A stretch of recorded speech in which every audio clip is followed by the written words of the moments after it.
What's going on, everybody? It's your boy Cal Griffin here with another edition of Legends Talk, man.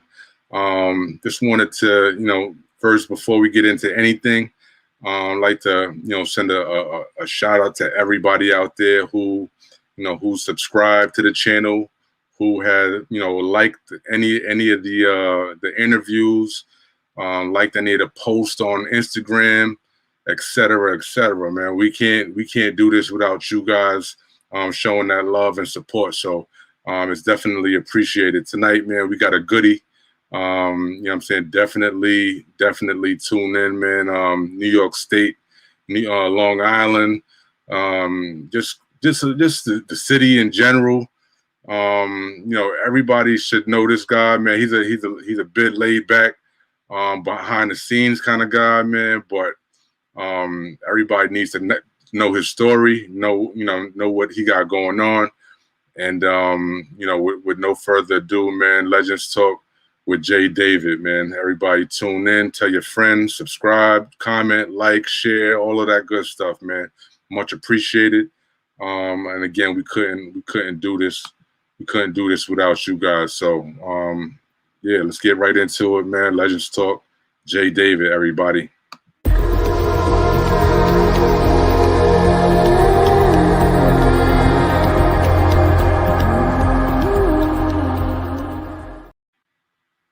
My God, what's going on, champ? How you, man?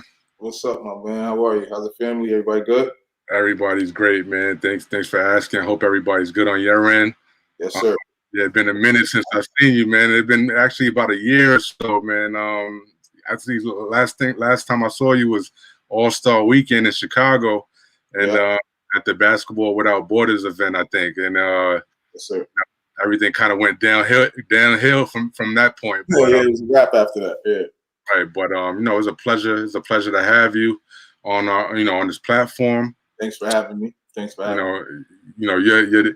You like I said earlier, man, to the people, you're a little bit reserved, kind of you're not a loud guy, you're not a boisterous guy, but you get the work, you get the job done, and you get the work done. Yeah. You know what I'm saying? So it's a must that I get you on the platform. Salute to everybody that you've been, salute everybody, everything that you've been able to accomplish, man. It's fantastic, man. You got my man Heck in the building. I like Heck, man. This guy, Heck, moving pictures. We're gonna get into a little bit of everything today, man. But before we do, definitely want to send a quick shout out to our sponsor for this platform, Soul Pack. Soul Pack, if you don't know already, Soul Pack is a bag company with some fire bags, man, with the basketballer in mind.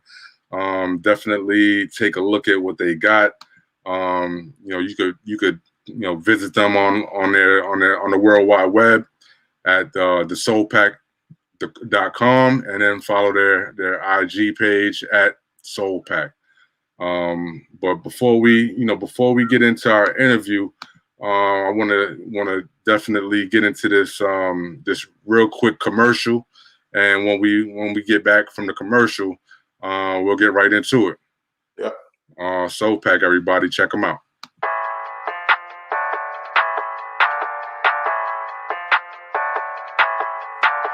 Wavy Boy Productions.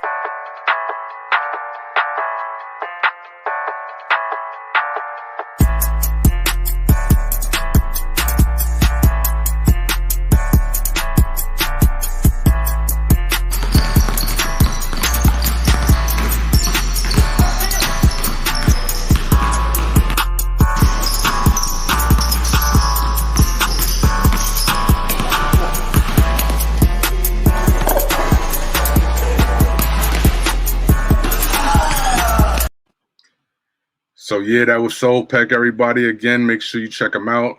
You know what I'm saying? thesoulpack.com and on IG at Soul Pack. Yeah, man, Jay David, man, a few words. But definitely, like I said, man, one of the best out here doing a thing. Like my man Brandon Walker just said, man, Jay David, one of the best doing it, man. Appreciate you. Shout out to B Walk, man. One of the GOATs. Yeah, man. But you get right into it, man. The executive director of the Jayhawk, the New York Jayhawks AAU program, as well as the assistant coach of Long Island Lutheran, one of the powerhouses in New York State. Eight-time New York State Federation champs. Yes. How many of those were you a part of? We got our first one 2 years ago. I've been there 9 years. We've been in the chip game a number of times. We couldn't get over the hump. We got over it 2 years ago. Had an amazing game against Stepinac the year before, and they won, and they deserved it. They were very, very good. I think that game had 14 Division I basketball players in that game. Wow. And then the next year, we won, and then last year COVID took over, so we couldn't get it done. We couldn't, have obviously a tournament or whatever. So we're looking forward to trying to get back to it again next year. No, definitely one of the New York's powerhouses. You guys are always up there with respects to rankings and just kind of cranking out those high level players that are right now in the tournament, in the NCAA tournament doing that thing, Yeah. To say the least. But before we get into the specifics about the players and whatnot, let's rewind all the way to the beginning, man. The Jay David story, like where does that begin for you, man, in terms of basketball? Where did your love for the game come? Were you a hooper yourself? Talk to me, man. Tell me about where that beginning started. Well, yeah, man. For me, I was born in Brooklyn, raised in Queens, Rosedale and Laurelton. Went to middle school there. My parents, who were of Caribbean descent, moved to Long Island when I was I think 10, maybe 11. I stayed here with my grandmother in Queens Village on 221st, Shadyville, every day, all day. So we were there. And then I've always loved basketball. It's always been in me. And then I ended up going to military school upstate New York, in Cornwall-on-Hudson High School for West Point. And I was playing there. It was pretty good, all Hudson Valley, all New England Class D. At that time, New England only had 4 classes. So we were in Class D, played Class B, pretty much played all the prep schools that you think about or know about now. And then I went on to University of Massachusetts Amherst. Okay. Went there, left after my first year, and ended up leaving and graduating from Stony Brook. And I have a biology degree currently. And that's pretty much the short story of my academic and basketball career. I wasn't as good as a lot of my friends. Our coaching staff has some really, really good basketball players. I was decent, but academics was always, something that came to me. I don't want to say easily, but it came to me pretty well, So after a while, you figure out, hey, I'm not going to be one of those guys. I'm not going to be in the NBA or anything like that. And you focus in on your school. I was actually in PA school, and my third rotation when I decided that that's not what I wanted to do anymore. I wanted to focus on what my life and what I wanted to do for myself and not for anybody else. And then my uncle, who's running this program, he's from Southside as well. He was able to get me into this program, and I don't know where I'd be without him, but salute. That's tough, man. It really, it starts with family, you know what I'm saying? And you just never know where life can kind of take you. Your journey kind of has many different turns, and just everything that's supposed to happen happens for a reason. Yeah. I truly believe that, man. But how were you able, considering that you weren't I guess you said you weren't as good as everybody else or whatever the case may be, but still loved the game. How were you able to take that love for the game and transform that into, a passion for coaching and mentoring and trying to guide these kids into the right direction? Can you speak to that effect? I wasn't a bum. I just No, I ain't say it like that. I just wasn't as good as some of my friends were, you know. Right. Shout out to the big brother Teddy and Dante and some of my other friends that I grew up with. I've watched a lot of my friends play Division I basketball. I've been around it my entire life. In terms of, you know, the basketball piece, when I decided that I didn't want to practice medicine any longer, as I mentioned, my uncle had this program, and that program was for our young men in our hoods that needed that help, that needed that extra push. And at the time, I was relatively young, so he said, "Yo, man, come over, come do it." And when you start doing it, the first thing you think about is, you know, how the coach that you had growing up, how they coached you. So I get there and I'm yelling and you know, and all this stuff, whatever. And after a while, you start realizing, oh, it's cool and stuff, but that's not really how you're going to get through to the kids. Your relationship with them is really what's going to get you to bond and grow. So that was the first time. Our very first practice was in Beacon 158 over here in Queens, off of Union and Parsons, I think it is. So that was a small gym, and myself, Dejon Gist, who's at Bishop Loughlin right now, he coaches there. And my uncle were the only three really doing it. You know, we had all kids from local areas, you know, like all Queens kids, no one else, just all Queens kids. And we just kept going, and I just kept learning. My very first job was at Hoop Group. Down at Hoop Group, I was mopping floors. I was doing dorm duty. I was bringing pizzas. I was coaching 3 games a day. I was refereeing 3 games a day. But the thing about Hoop Group, they taught me pretty much every single thing that I know in this business, in terms of operations, in terms of NCAA regulations, in terms of how to run tournaments and how to actually run a team. And what it did for me was it allowed for me to learn what these new students and new young men and new athletes really wanted around them, in terms of mentorship, in terms of, you know, teaching and stuff. And then you try to come out of yourself and look at yourself and say, what did I need when I was their age? You know, somebody who was able to talk to me and give me some good advice and ride with me and not judge me. So that was my first job. And then obviously I got to Long Island Lutheran. Right. So you mentioned a real important aspect of just kind of learning the business, right? You mentioned getting to Hoop Group and doing all of the little things, all of the you know, the delivering pizzas and, you know, and mopping floors and whatnot. And you know, how vital do you think that is, you know, just kind of starting from the bottom and getting that experience, you know, at the bottom? How vital do you think that is to your, you know, to the person that you've become now, in terms of your, you know, your accolades and the success that you've been able to, you know, have within basketball? Because it keeps me humble. It keeps me humble. My humility is a big thing for me. I was able, by doing those things, and by getting to this point now, you never really forget what got you here. And most of it is hard work, being humble, being good to people, and you just learn. You take everything in. If you don't take advantage of that opportunity, then something's wrong with you.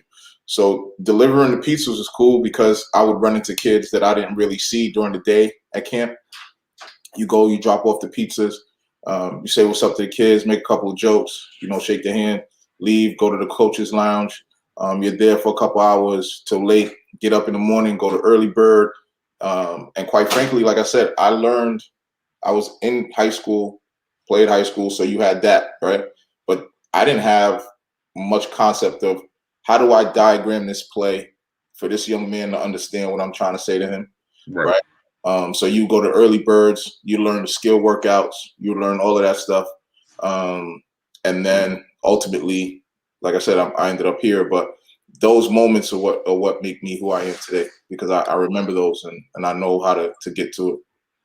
No, it's definitely, you know, humility is definitely something that, you know, you can't teach humility. Is either you got it or you don't. And, you know, it's a vital trait, I feel, that needs to be passed down, you know, to the younger generation, so that they can, you know, that they can be humble when they get to a certain stature. So, I definitely respect that. Myself, I've been there, in the same capacity. Doing the little things, mopping the floors, and doing all the little things that now somebody else is doing, and they're giving the opportunity for somebody else to learn. But let's talk about New York Jayhawks for a bit. You said your family actually started the program. Yeah, my uncle. Your uncle started the program. Yeah. Now, how were you able to actually? How were you guys? Because nobody can do it alone. But how were you able to just kind of take it from an idea into one of the respected AAU programs in on the circuit and in the country? Well, it started in a different type of way. We were in parks, playing in Left Rack, playing in Ajax, playing in different kind of parks, and it was all like, Elmhurst, all Queens. Like I said, all Queens kids, and we would play there, and we would either sponsor the tournaments or the parents would, pay for like kind of like an after school kind of thing. And then we decided, hey, if we're going to be very, very good, we need to stop charging. We need to fundraise ourselves, and we need to figure it out, which was another thing for me. He put me in the fire. Go find kids, figure out how we could fundraise. You do all of that. I'll fundraise. We come back together. You figure out what the schedule is supposed to be. So he made me learn all of those things. So I remember our very first good group included Bryce Jones, who's playing overseas now. He played at Murray State. He was all league in that league. Our very first good group had him. Chris Brady, who's playing overseas. He played at Monmouth. A young man, Neneo Matakole, who's actually getting his MD. Emil Blackman, Mark Jackson's nephew. He was a problem. Chuck Flood from Boys and Girls. Him and Bryce went to school together. Man, it was a lot. It was a lot. Yeah, you gotta shout everybody out because they're gonna be like, "Yo, you ain't shout me out, man." We just literally Marcus played Division II at Pace. We just went and got guys that fit what we were trying to do.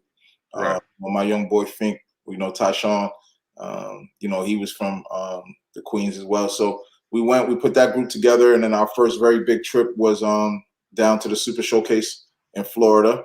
And we're walking in the gym. My daughter's with me. It's packed. You're looking at Gauchos, and Gauchos is walking around with 5 dudes 6'6" or better on the floor. You know what I'm saying? And the Super Showcase was loaded. And we walk in there. We did all right, man. You know what I mean? The first trip that we ever left, we went 2-3. It was tough. I learned a lot about coaching, mistakes. So we come home, and we're like, yo, we got to figure this out. And Hamadou's brother, Boubacar, he was part of that group too. So we come home. One of my mentors, Roberto Diaz, shouts to him. He's so important in my life to this day. Mamadou Diarra, Roberto Diaz, Hamadou Diallo, a couple other kids. We put that together and we started moving. We started doing some things. We're going to tournaments. And Hoop Group, we're winning some of these tournaments, or we're losing in Elite Eight, losing in the Final Four, and everybody's like, yo, who's this team? First couple of tournaments, we're in mismatched uniforms. It was what year was that when y'all started? This is our 10th year anniversary, actually. Nice. Last year would have been a 10th year, but COVID shut down our season. This is our 10th year anniversary. So I use everything by my daughter's date. So I think she was like almost about 2, 16 months, something like that, when we started. So this is our 10th year anniversary. And like I said, we have mismatched uniforms. We have a Nike top, blue, black shorts, Right. Winning all these games. Ultimately, Under Armour comes to us and says, hey, do you want an opportunity to play in our league? And they sponsored us. By that time, Hamadou was one of the best top 30, 40 players in the country. Yeah, Mamadou was a top 100 basketball player. We had a very good team. But that was another learning opportunity for me. At the end of that year, Under Armour did not re-sign us, which was another lesson in the business. This is a great job. It's a very difficult business, right? But it's a great job. So Under Armour takes a deal. Hami plays with another Nike team, plays with the Rens his last year. By that time, he was number 11 in the country when he went to go play with the Rens. Shout out to Andy Borman and those guys. And then, they did what they did. And then we did what we did. At the time, Chris Rivers was there. I had known him, and they had a silver division. That's some of these trophies back here is from that. we see all of those trophies back there, man. So we go to the silver division, and this is where I'm talking about humility. Like we could have folded, I'm always using the hashtag never fold, because we could have easily folded after Under Armour was like, we taking that deal, because New York's a place where, if you don't have a deal, sometimes you kind of get lost in the shuffle, right? And especially during that time.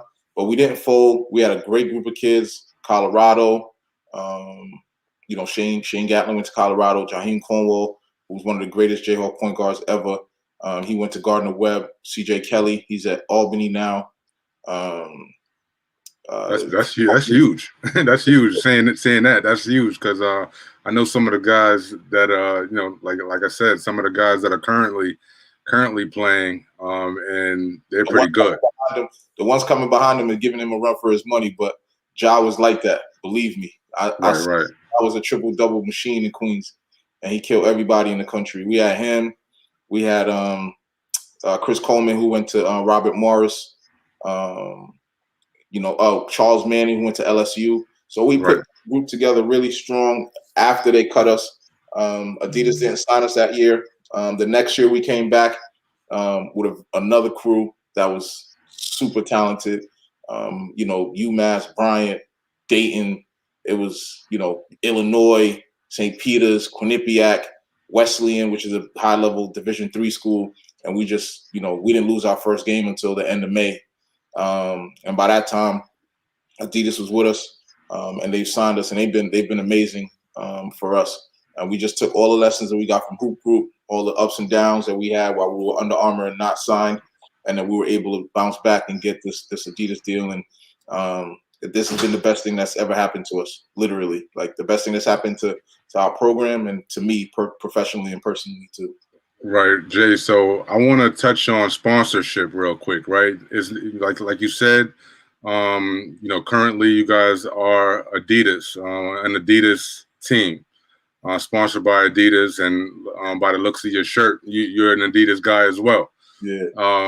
Can you tell me about some of the good that comes with the whole sponsorship in terms of community, in terms of kind of building, everything other than basketball? Like, how does the sponsor kind of enhance what you're doing, and in terms of what you're doing in the community, and allow you to to just kind of grow and grow together, and help you out within that realm in terms of community affairs and things like that? Are they is it up to you, or do they have any input? How have they helped you with that within the community aspect? So the first thing I'd like to say is that the sponsorship and sneaker deal doesn't make you who you are. So if you don't already have a community aspect, to your program, if you don't already have a base of talent, right? If you don't already have certain principles, right, it doesn't matter what sponsor you have. It won't matter, because if you've never had it before, now you have to figure out how to get to it and hope that the sneaker company or the sponsorship, whoever it may be, can elevate you to that point. I think what made us different is that we had already had that, and that's who we are organically. Organically, we are a community-based program, and I don't consider us an AAU program. I consider us a mentorship program, which happens to have a very, very good basketball program. So I want to start by saying that to further your point and to answer your question, Adidas has been amazing for us in the community. They hold you accountable for that. They talk to you about that. It's something I've always loved, since I started with them. Currently, I lead the legacy program here in New York. That's a program that sponsors 9 teams our 9 high schools in underserved areas. And we sponsor them, teams that would never usually get sponsorship. You Right. know, we sponsor those teams and we support those teams. Every single community activation that we've ever had, right? Adidas has supported. I want to shout out Reese Hollins, who's the head of grassroots and basketball over at Adidas. I want to shout out Brandon. You know, these are people that put you in a position to actually take those ideas that you have and go get to it. We have people like, you know, Ato Udoma, Compton Magic, Julio down in Atlanta. These guys do amazing jobs. So I just try to follow in their footsteps, and Adidas supports it. As you know, throughout the entire pandemic, myself, my counterpart Andrew Metz, and Hector for Moving Pictures, we were all over in hospitals, in homeless shelters, in restaurants. We did everything that we could to support people during COVID. We had a walkathon for restaurants to give back to them and give them a stimulus. So during those times, what we were giving out was Adidas shoes, Adidas mask, you know, Right. And it's something that I don't see all the time with other places, but I'm thankful that we're part of it. That was early too. That was really early in you know, in terms of the pandemic, where really nobody knew what was going on. Nobody knew how this thing was even transmitted or what have you. And then I see Jay David and Moving Pictures and everybody else with, you know, the Adidas team giving out shoes to the first, you know, the people on the front line. So you know, within that, you know, just speaking on that coronavirus thing, man, it wreaked havoc on the world, as everybody knows. But you found a way to kind of, you know, find some good and do good within that time period. Can you tell me about, like, can you talk about why you feel it's important to give back, man, and to, you know, to the less fortunate or to people in need? Just kind of piggybacking on what you were just talking about, but, you know, more personal in terms of, you know, why do you feel, why does Jay David feel it's important to give back and to, you know, to be charitable? I mean, that's our rent. You know, we're here. God put us here, you know, and I'm healthy. I'm fortunate enough to have all of the support from the brand, support from my counterparts, support from the program, and there are people that don't have that. So we need to give back. You know, I don't want to live an empty life.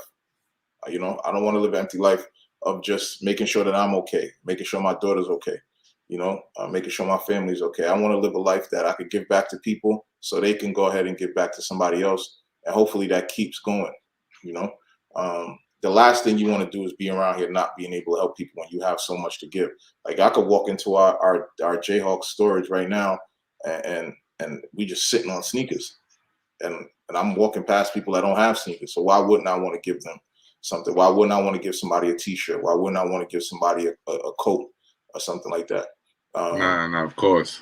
Yeah, you know. So and to be quite frank, my uncle, I can't talk about him enough. He's been amazing for me because he's always giving back to people. He's always taking care of people, always putting his hand around people. And my mother, she's just a giving person. I remember people coming in and out of our house, you know, sleeping in our rooms, and we giving our bed up to strangers. I'm one to punch them for sleeping in my bed, and my mother's like, you know, do that. So like, you know, she's always been a giving person, and that's just how I was raised. No matter what I went through as a kid and what I was getting into, my parents raised me to be better. And my father, I don't think there's a better person than that. Like, I've never seen my father upset. I've never seen him raise his voice. And he's just a giving person. So that just kind of passed down to myself and my siblings. But honestly, for anyone that's watching, for you, for myself, like, that's what we're here for. You know, we're here to be servant leaders in some way, shape, or form. Whatever you got to do in your life, just find a way to give back. Of course, man. I mean, I second that. You know, I live by that as well. And I salute you, man. You know, what you just saying, how can I walk by somebody, you know, without shoes and I have extra pair of shoes? You know, how can I walk past them and not want to help them? So that's you know, that's the way everybody should be thinking. You know, it's not like that nowadays. You know, back in, I would assume that you're around my age. So back in the time where we were like coming up, man, it was more, it was just people helping out more and not expecting any kind of reciprocation. But now it's like, it's crazy, man. People, people go into things with agendas that are not, not cool, man. And we just need more people like Jay David, man, to be quite frank with you. Appreciate you. Thank you, man. So, just trying to get back on track with with respect to the basketball, right? The New York Jayhawks, you've been credited with developing guys like you said. You named a whole bunch of guys. Hamidou Diallo, Ohio State big man Zed Key, Chris Ledlam, just some of the, and to say, Andre Cobello is probably, one of the best guards that I've seen come out of that program. But in terms of, these guys coming out of your program, man, like what's the benefit to you, man? Is it, what makes you feel good that these guys are standing on their own 2 feet, doing what they have to do, or that they're actually, successful, in the basketball arena? What satisfies Jay David more, in terms of the players that you've been able to kind of help develop? Is it more basketball, or is it kind of life skills? And this guy's turned out, he's turned out all right. Yeah, the satisfaction for me is them becoming what their parents wanted them to become. That's the satisfaction. When we go to a parent's house to recruit a young man for the New York Jayhawks, we're promising you that you're going to get your son back and he's going to be a better human being, right? So if that doesn't happen, then I'm not holding my end of the bargain, So that's the satisfaction. So the other part of this is I like right now.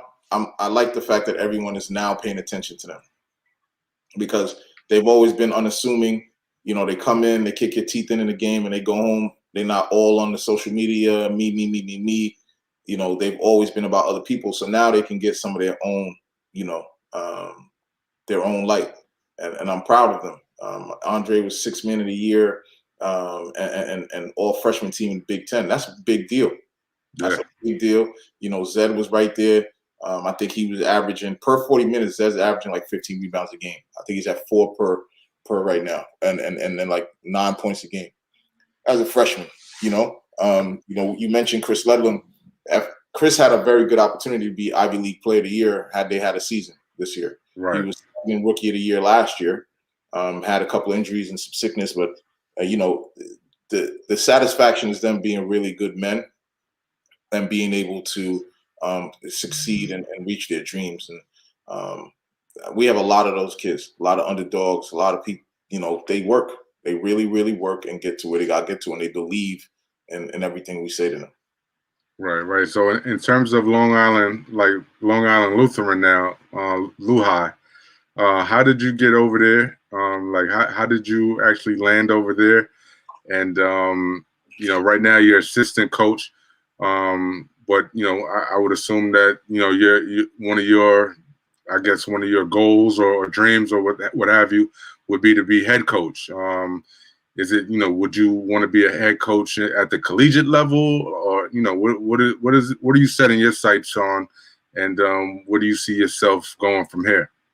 Well, I got to Lehigh as a recommendation. We had a young man there, Twain Anderson, and Twain was playing with us, and Twain was at Long Island Lutheran, and someone recommended me to Coach Buck, who's the head coach and head of school at Long Island Lutheran. And he called me in, and we go eat at this little sushi spot in Long Island, and we talk and we figure out, hey, it's going to work for the both of us. Now, that was my first actual assistant job on the high school side, away from AAU and on the high school side. So, I get there, he's teaching me a lot. That's another teaching opportunity, teaching me more plays, teaching me defense, teaching me rotations. I'm there with some of my best friends, Derek Klein, Andrew Metz, my man EJ, like we're just there together. So I learned a lot from Lou High, and 9 years later, I'm here. In terms of being a head coach, that's Coach John Buck. So I'm gonna ride with him until the wheels fall off. But that's his spot, and he does an amazing job. And I don't think there are too many coaches like him. Preparation and X and O's and things like that in the area. I just don't. There are some, but not many. In terms of me, professionally, I think I'm doing very well. What I'm doing now, I think all of our aspirations at one point or another is to be a college basketball coach. I've had some opportunities, and to be an assistant coach at the Division One level. Haven't found the actual right fit as of yet, but right now we're doing really well. We have an event management company called 11 Event Management. Like I said, I'm leading this legacy program here, working with Adidas. So I'm right where God wants me to be, and I'm excited about that. Right. Yeah, you got a bunch of people, man, with some jokes, man. They got got some jokes, man. My man Heck said, "Why you always fully buttoning your shirt, man? You're at home, relax." Yeah. Heck is a hater. I'm not even like Heck is a real hater. He wears leather shirts at home by himself, like and took pictures in his bathroom. So I'm a I definitely actually he came outside one time with the leather. I saw it. Mm-hmm. Yeah. So you see, that means he repeated it a couple times, right? Yeah. Shout out to Moving Pictures, man. In terms of let's talk Hector for a second, man. We could he's when I see Hector, I always kind of visualize him as a part of the New York Jayhawks because I've always seen him with you. And then can you tell me about what your relationship what I'm saying, in terms of big brother, little brother, or just tell me a little bit about your relationship with Moving Pictures. Yeah, man, Heck is special, man. I think his work is amazing. New York produces a lot of amazing people when it comes to their work, but Heck's work is special. I'm fortunate to have the circle that I have, with Andrew and everyone, Dante, Brian, TJ, Kurt, Teddy, Styles, everybody around me. Heck is special just because we have not everyone else I just mentioned, we have a friendship, but Heck is special because we have a friendship where it's like, hey, Jay, maybe you shouldn't do that. Maybe you should do it this way. We argue like brothers.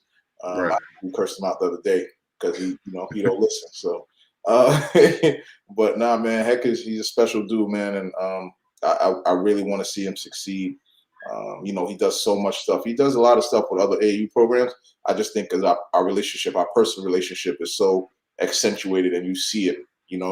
Right. Well, think Jayhawks, but Heck is amazing, and he services a lot of the AAU programs in the area. And for me, as a friend and a family man, I love him, and I don't know what we'd be doing, without Heck in the fold.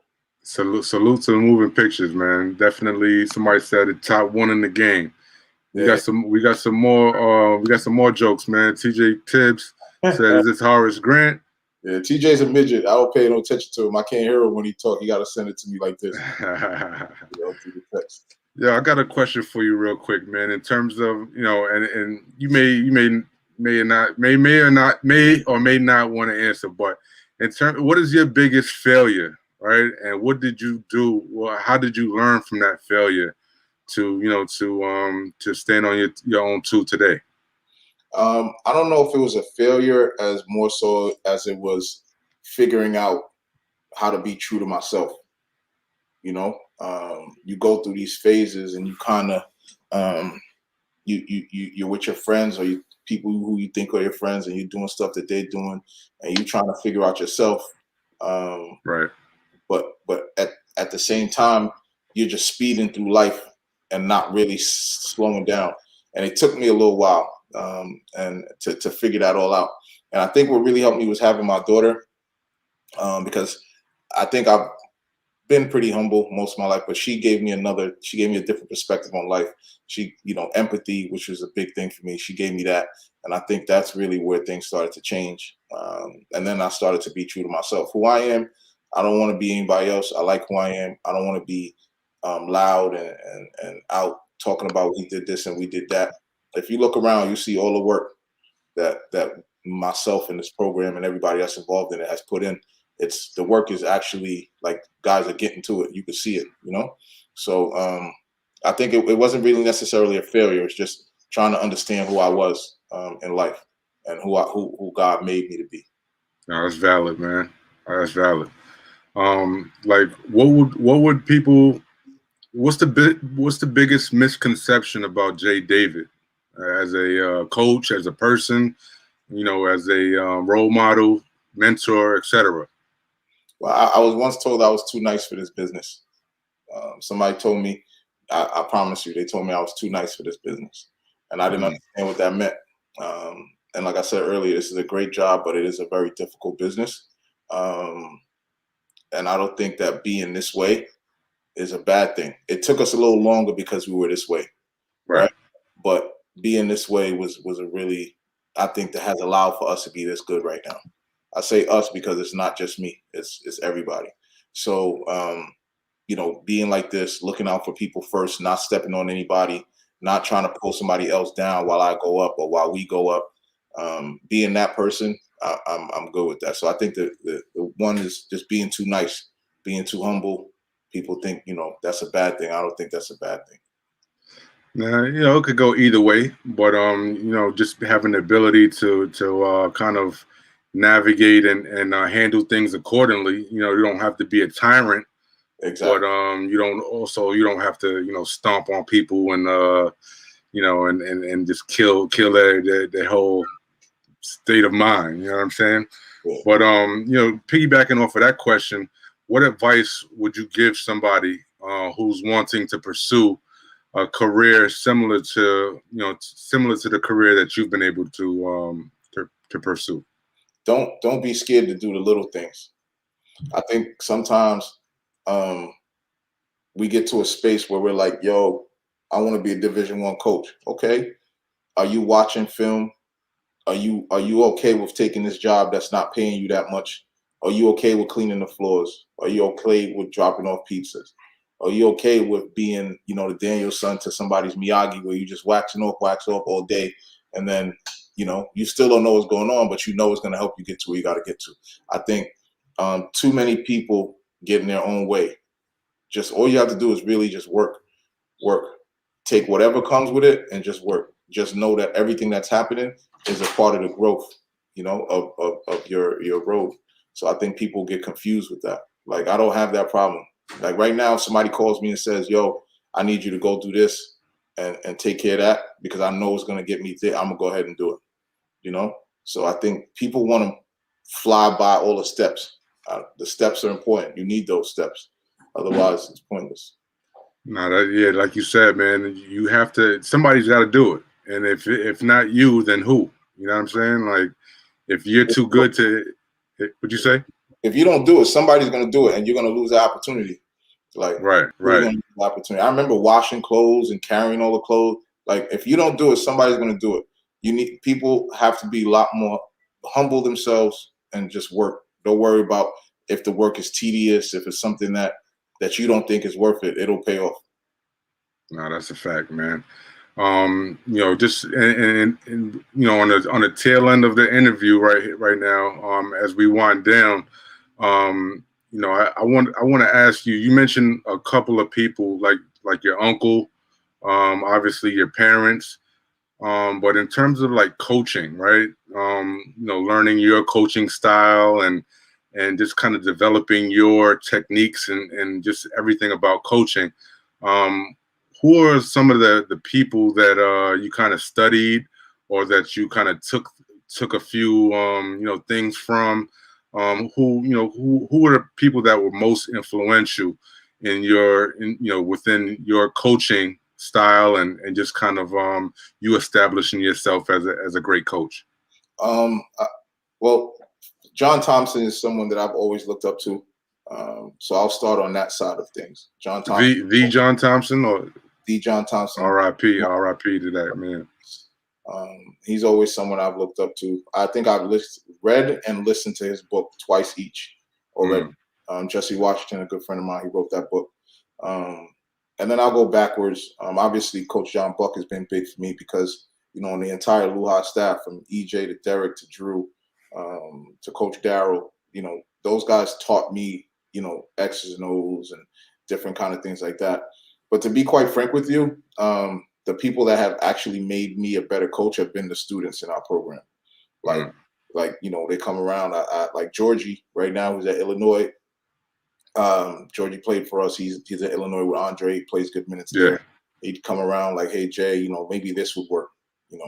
Maybe this would work. Like Hamadou was really, really big in that.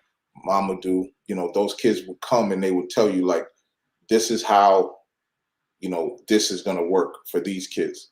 It may work for us this way, but it's not gonna work for them that way. Roberto is really good for me on the mentorship side. But honestly, the students are the ones that have made me into who I am now. And without them, I'm not this person that you see or this coach that you see, because they allowed me to understand that the relationships with them off the floor will allow for me to coach them a lot harder on the floor, and how to give them the message, how to relay messages to them. So I want to salute all those kids because they're the ones that made me who I am now. They the real MVP, man. Facts. Nah, that's what's up. And that's what's up. You need to, with every different kid that comes into your life, and that you try to, to help, you too find a different way to reach, reach a kid. You may bump into a kid that he don't want to hear it, but after we're kind of wearing them down, you find a way to kind of get to him, and that's probably the most gratifying at the end of the day. Yeah. When you break, when you get into a kid head that initially you couldn't get into into his head, and just kind of you just stood with it and things like that. So I really respect that. That you saying the kids are the people that make you who you are. But Jay David, man, I really appreciate you. Aside from joining this podcast, we've talked on talked on sidelines of different games, and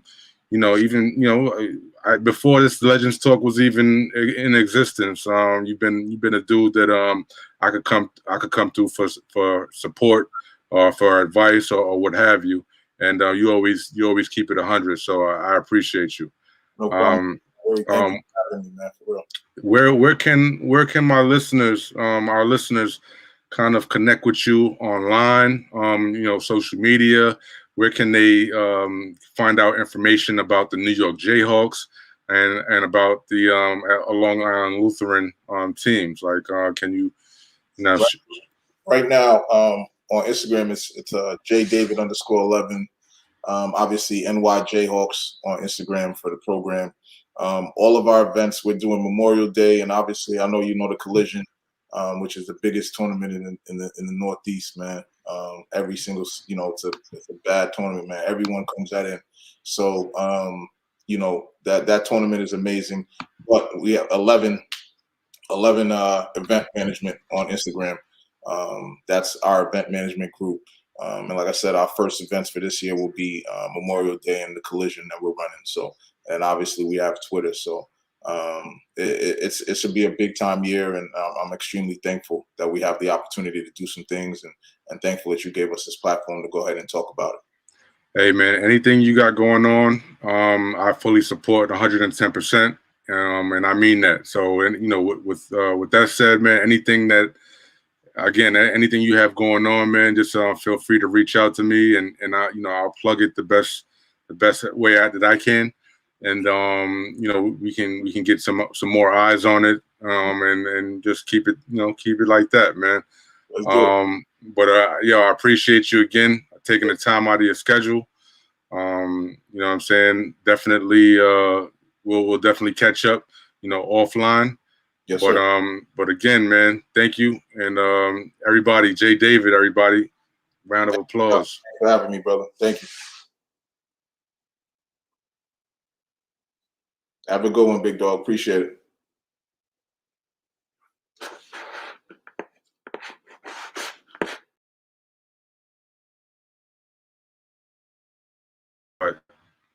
I don't know what happened. We got cut off. But yeah, man, that was Jay David, executive director of the New York Jayhawks AAU program. They're an Adidas team.